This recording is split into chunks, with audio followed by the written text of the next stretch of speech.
Testing. I'm testing this camera out in my room before I make my video to see, yeah, how to work this thing before I start. It's gonna be like my first video where I'm actually like on camera, so I'm just like testing crap out and seeing like what the angle is before I start. Okay, I got it. Uh-oh. This shit be having you like, it be all up in your shit. Like you wanna, I have no fucking idea what I'm doing.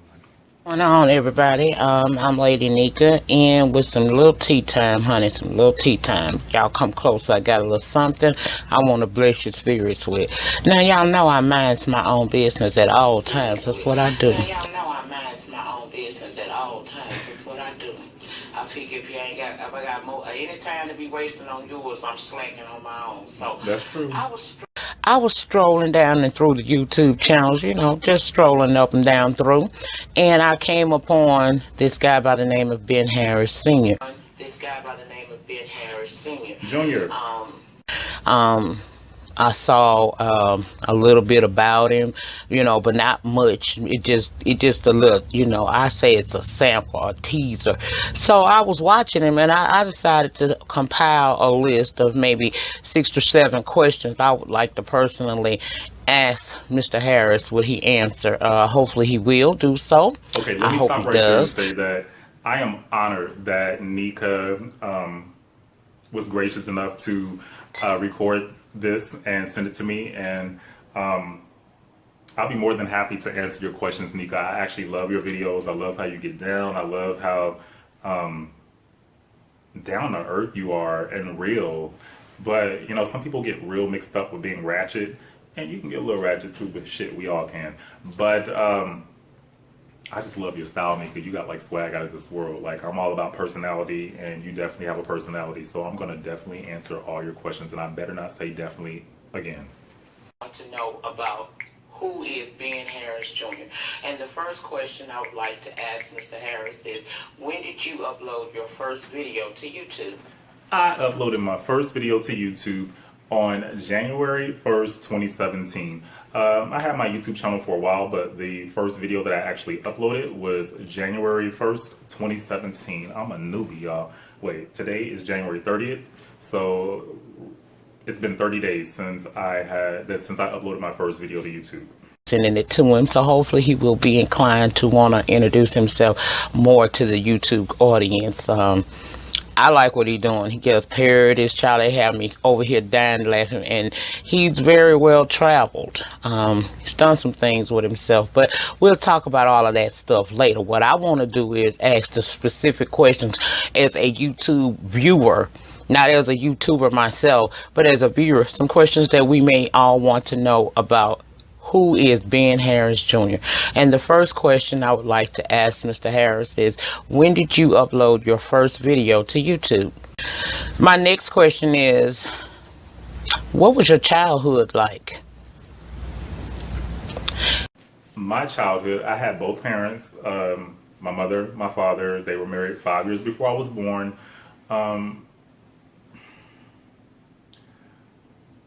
Well, they got that shit right the first time. That's why I don't have any brothers and sisters. Let's start right there. I'm just playing. My mother came from like a middle-class family, normal Southern family. My father, his family was a little bit more ratchet. He grew up in the Jordan Down Project, South Watts, 103rd and Central. Went to jail when he was 16 for murder for 10 years. Went to San Quentin prison, and he was just like a hoodie. Both my parents were really strong, though. They're both Scorpios. And I think that I was like a sensitive child, but by being raised with two kind of like dominant parents, it forced me to create this toughness about me. So even though I'm, some people would consider me to be square or whatever, there's like another side to me that people be like, oh, okay. So that's that. My father, I had the best mother in the world, and my father did the best that he could. Like, he was the type of guy that go out in the street, did whatever he had to do, whether it was work construction or hustle, which he did quite a lot to provide for me and my mother. We moved around a lot. there's probably like no place in Southern California that I don't know about, whether it's anywhere from Watts to Beverly Hills to San Diego. It's like Southern California, I'm a true California boy. But we also briefly lived in Dallas, Atlanta, and I attended a performing arts high school in Las Vegas. Nothing really, my parents did the best they could. That's the only thing I can say is that they did the best they could. My father, he was a little rough on me, not physically really abusive, and my father would like kill somebody for me, like straight up, like without a question. I knew that my father loved me, but he had issues, and he had issues because of the way that he was raised. My father passed away in 2005, and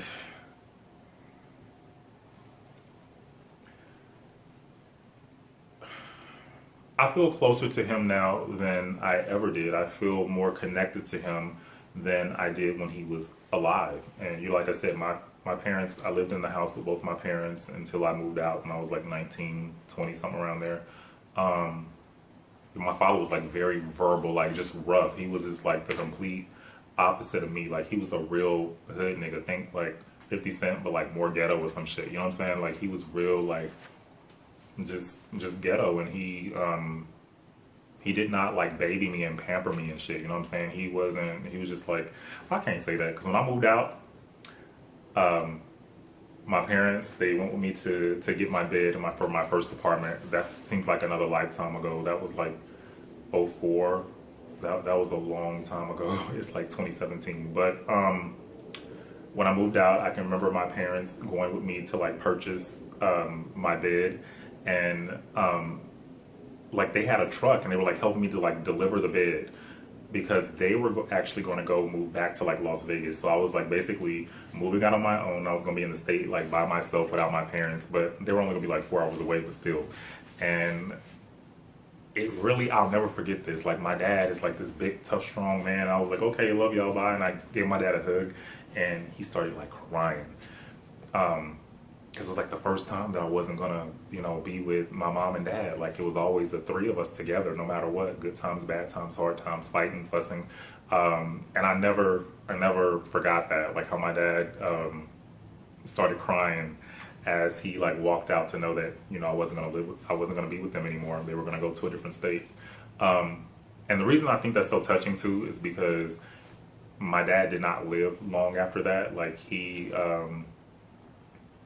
That was closer to the time like when he passed away because he died in '05. So my childhood was good, but I had to overcome a lot living with a father like that. Living with a father who was a murderer, living with a father whose mother was ignorant. Just keeping it real. And if I was a different type of person, I would have used that as an excuse. Like, oh, I wasn't loved this way or I wasn't loved that way. But it comes a point in your life when you're an adult and you just have to say, look, this is the hand I was dealt and I got to try to make the best out of this shit. You know what I mean? And that's what I did. I always just wanted to be better. I always wanted to do better. I developed a lot of anxiety, and that is part of the reason that I started this YouTube channel, to talk about mental illness.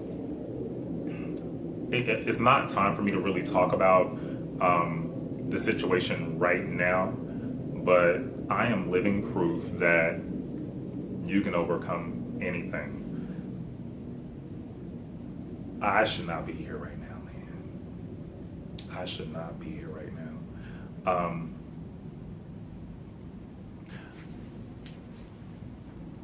If I gain a audience from being on YouTube,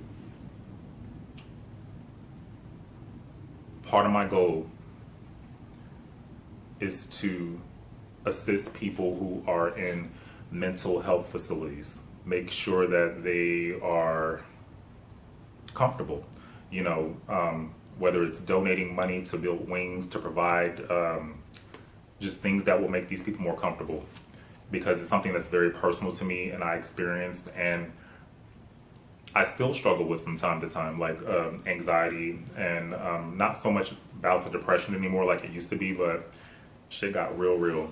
And in addition to just like financially giving back to organizations, like I want to be a person that's going into those facilities and like, you know what, this is my story. I was on the brink of death. A, B, C, D happened to me.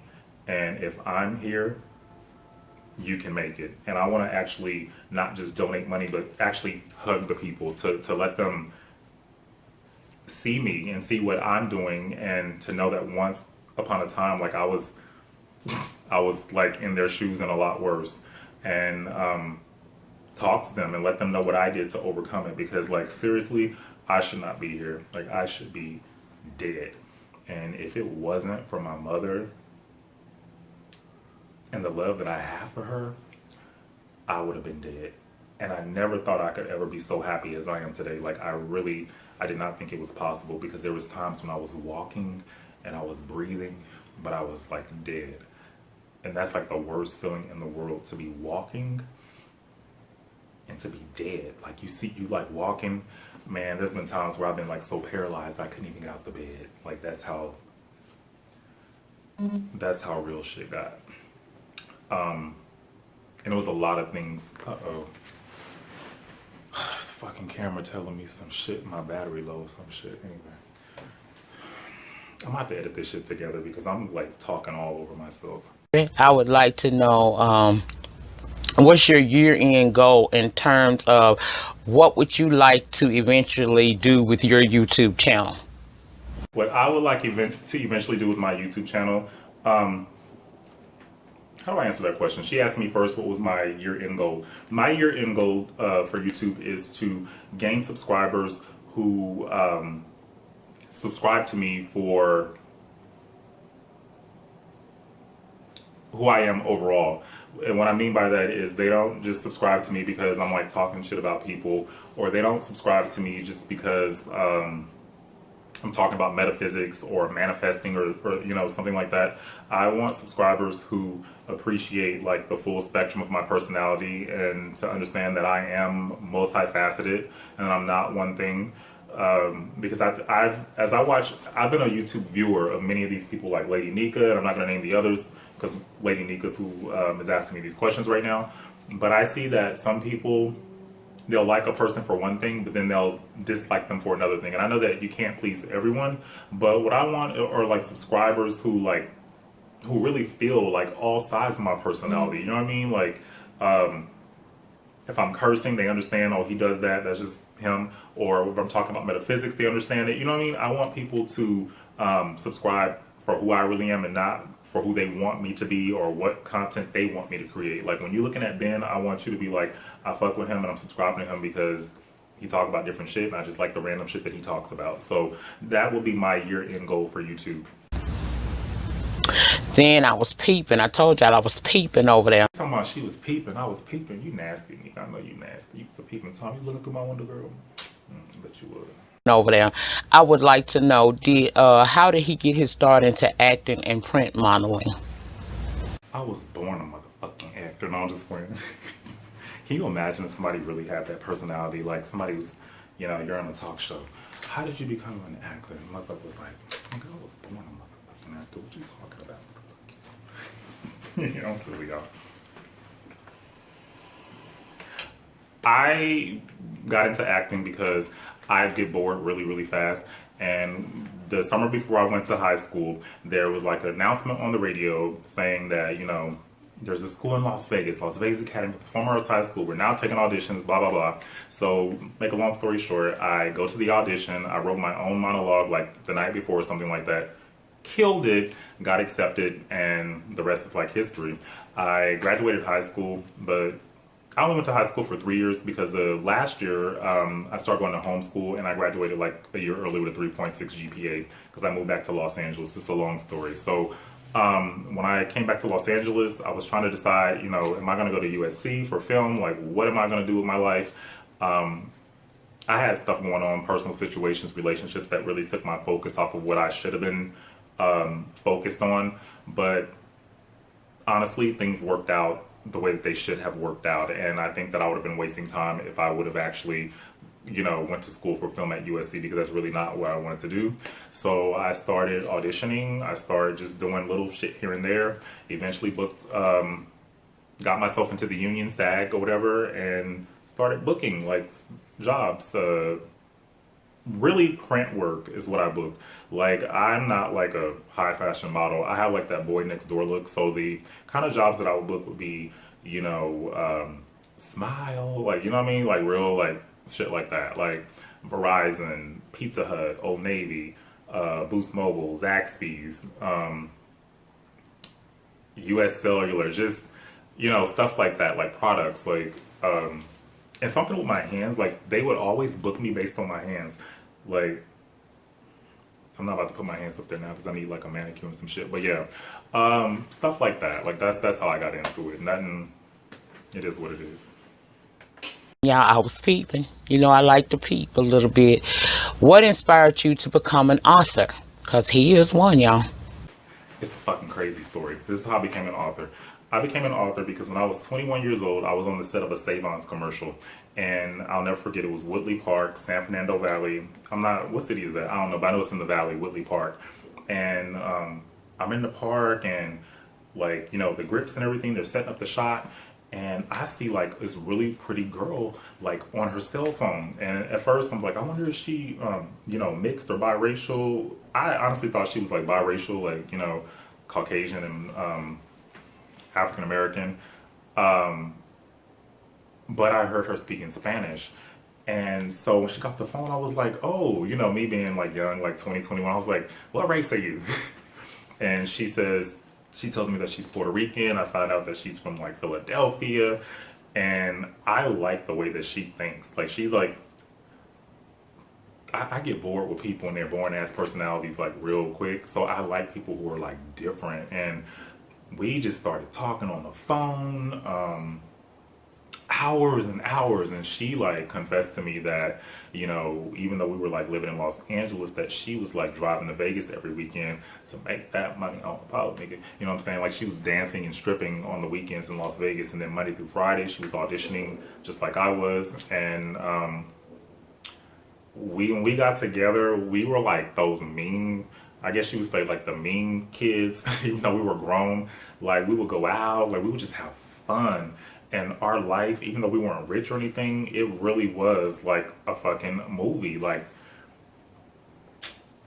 man, we'd be up at Katana's on the Sunset Strip. We would just, Sky Bar, like, anyway. One weekend, I go to Las Vegas with her, and so we get there around, I would say like 8 or 9 o'clock. We're staying with my friend who lives there, and so she puts on her little clothes, whatever, and she goes out.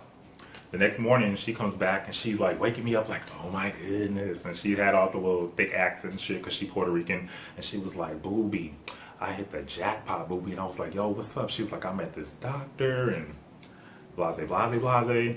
And the doctor turns out to be Conrad Murray, who's like the doctor who was convicted of manslaughter for overdosing Michael Jackson, whatever. To make a long story short, I wrote a book, but this was before like Michael Jackson even died. Like, the manuscript was just like literally sitting there, like, and it wasn't a tell-all book. It was like a book based on me and Nicole's like escapades through Hollywood, like going on audition and just moving in certain circles, and what our life was at that time.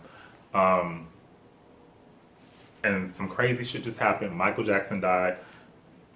People knew that I had that manuscript sitting there, so they wanted to know how much of it was true. And by that time, she and I we didn't talk anymore, and shit just got like real crazy. But I want to go on record as saying that the book is not a tell-all book, even though the first 6 chapters are like kind of real. It's like my real life. After that is when things get like kind of like muddy, and I start sensationalizing things for the sake of the book. And I would like try to market the book like, oh yeah, this book is based on she and I's escapades, through Hollywood and Las Vegas, but this is not a tell-all book. But of course, the media, I agree to the interviews, and they're going to kind of like put shit the way they want it pretty much, and there's nothing I could do about that. So, no, I would never like just like rat out my girl like that, nothing like that. shit just got crazy. The New York Times, the New York Daily News, the Las Vegas Review Journal, Inside Edition. Like, I had like interviews with all these people. And every time, of course, they just wanted to, the negative shit. But the people who like really are like the worst of the worst, like all those other ones are cool. Radar Online, you fucking suck. Like some bitch called me from, I'm not gonna disrespect women. Some broad called me from Radar Online. And in the midst of talking to her, she was like, what did she ask me? She asked me, do you know, what did this lady say? It was something to do with Conrad, and she wanted to know, it was something to do with a dollar amount, if I knew, I don't know, but all I know is that by the time I got off the phone with that lady, the next morning, I ain't gonna call her a bitch, had printed something in the news saying, we found out that Conrad was offered $300,000. I'm like, I don't even fucking know Conrad. The only thing I know about Conrad is that I used to be like driving his car all the time with her and be up in like they place because he basically like, you know, put her up and shit like that. But I didn't say nothing like, I don't know, people just make up shit. But yeah, Radar Online, they're unreliable. Anyway, I'm so fucking stupid. I still didn't answer the question, did I? Who is the most important person in your life?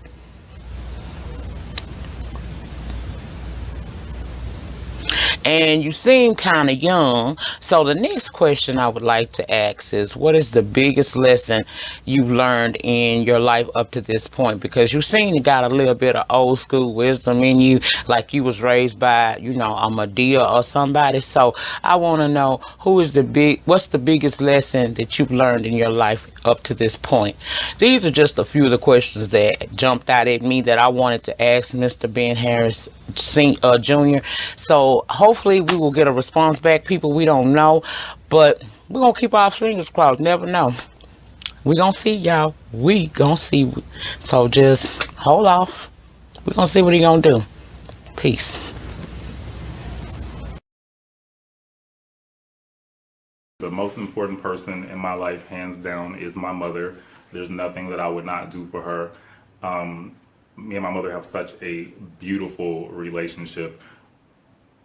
I tell my mother everything. I'm definitely a mama's boy, but I'm not like, I'm independent, you know what I mean? I'm not like one of those mama's boys that like, oh, I need your opinion for this. I just love my damn mama, and that's just it. My mother has loved me unconditionally. It makes me emotional when I think about it. If it wasn't for my mother, for obvious reasons, I wouldn't be here. But aside from that, just through the darkest moments of my life, my mother was there. And I lived for her even when I didn't want to live for myself sometimes. And what's so beautiful about the relationship that I have with my mother is that nobody can ever come to my mother and tell her something about me, Ben, that she doesn't already know. Because I have that relationship with my mother where I tell her everything, like the good, the bad, the ugly. And I think that's what makes our relationship so beautiful, that she is a person that completely understands how I operate. And not many people in life get to, I'm sorry, I was like looking, I didn't know if I was recording or not. But not many people in life have someone that just loves them unconditionally and understands where they're coming from. My mother is the most precious gift that whoever you want to call it, God, the universe, source, has given me. And there's nothing that I would not give to her. There's nothing that I would not do for her. And even a lot of my friends be like, damn, I want you as a son, because like I do stuff for my mom that I wouldn't even do for myself. She's the example of what a good mother is. And again, she's the most precious thing that I have ever had in my life. The most precious gift that God, source, the universe has ever given me is my mother. and you seem kind of young. So the next question I would like to ask is, what is the biggest lesson you've learned in your life up to this point? Because you seem to got a little bit of old school wisdom in you, like you was raised by, you know, a Medea or somebody. So I want to know, what's the biggest lesson that you've learned in your life up to this point? These are just a few of the questions that jumped out at me that I wanted to ask Mr. Ben Harris Jr. So hopefully we will get a response back. People, we don't know, but we're going to keep our fingers crossed. Never know. We going to see, y'all. We going to see. So just hold off. We're going to see what he going to do. Peace. Well, young is relative, but I will tell you that I'm a lot older than I look. The most important lesson that I've learned in my life is that nothing matters other than what I think. Like, anyway, I inherently knew that, like, I'm talking about 3 and 4 years old. I knew, like, for example, my father's mother used to babysit me when I was a little boy. My parents would go to work.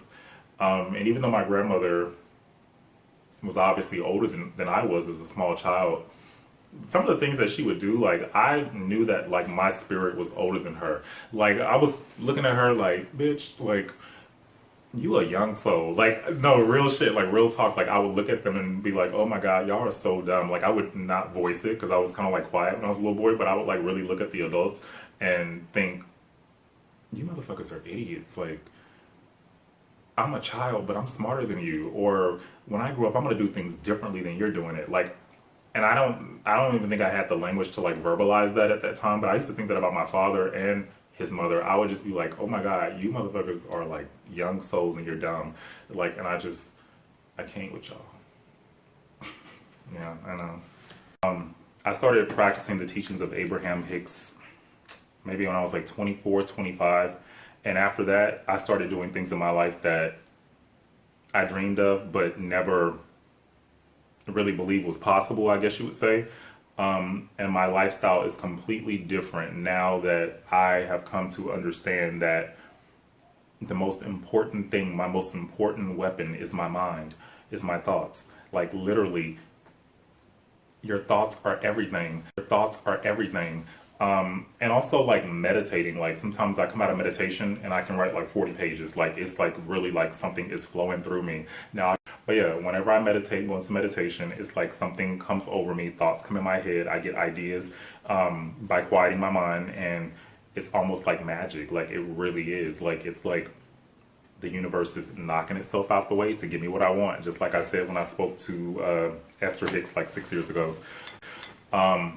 Yeah, your thoughts are everything. And I really believe that's why sometimes you could be like driving down the street and you start talking about something that you were talking about the last time that you were in that same exact place. And it's because you ran into a thought form. Like, thoughts, even though we can't physically see them, they are like measurable things that turn into manifestations. And now I know, like, it's not even a belief. I know that I create my own reality. So that is the most important thing that I have ever learned in my life, is that my thoughts are everything. Sometimes my videos are mean. Everybody's not going to like what I'm doing, but really it's all in good fun. And I don't have any personal grudges against anybody that I talk about in my videos. And thank you so much, Nyca, for asking me these questions. Thank you so much, viewers, for taking the time to view this video. And I hope that I have left an impression upon you all that will bring you back for more and more and more. All right. So with that being said, I love y'all and I'm out.